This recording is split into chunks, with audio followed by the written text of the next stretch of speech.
Photography for a lot of us is a way to express our creativity, to capture a moment of life we found special or something we want to remember.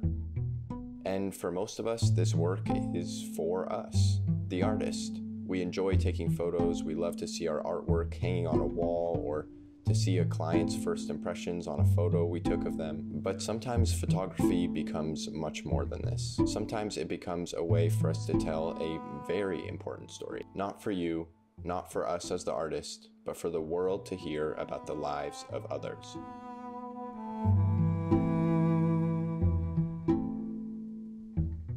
Juliette Pavy is a French photographer who is following stories of Arctic women in the news when she came across a story in Greenland that she quickly became curious about.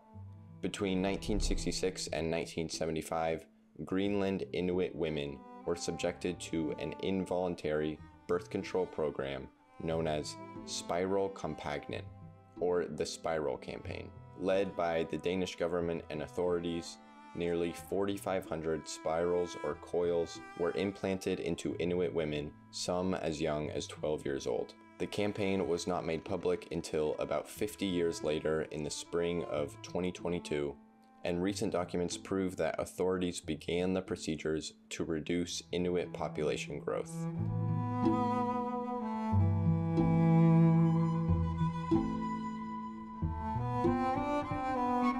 In 2019, a psychologist of the city of Nuuk, Naja Leiberth, shared her story to a local newspaper. We have the right to our own bodies, and it is our human right to have children. After discovering the existence of the forced contraception policy, Naja created a Facebook group to bring victims together.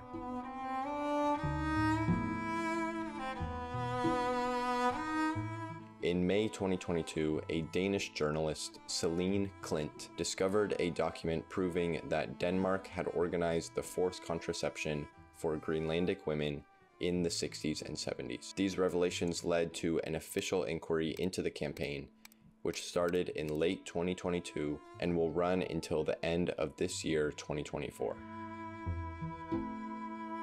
One of the victims is Juliette Pavy. After a school medical checkup, she was sent to the hospital and was never told the honest reason why. A few months later, she experienced severe pain from the coil and returned to the hospital to have it removed. Since then, she has been unable to have children.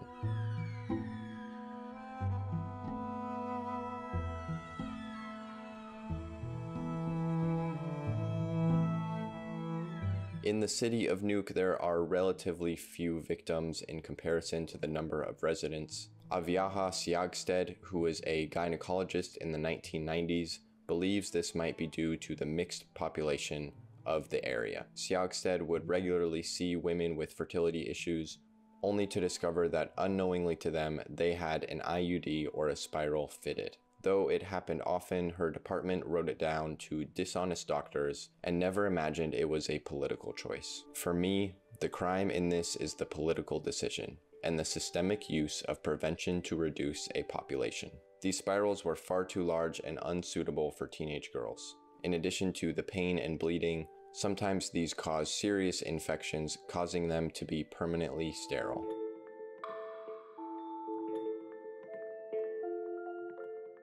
One gynecologist who became the chief of the village of Manitsoq in the 70s said, "Spirals were what we had, what was available to us."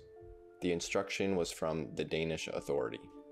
There was a social problem, and many young women were having their first child at the age of 15 or 16. It's so easy to see it afterwards. The doctors thought they were doing something good, but it was terribly stupid. I wasn't a particularly good chief. I have no doubt about that. I could have done much better. I regret it today.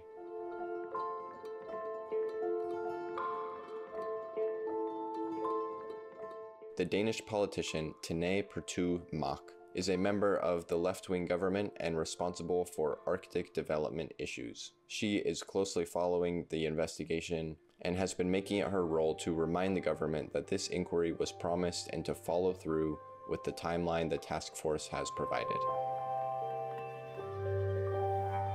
The birth rate halved in the years after the spiral compagnon.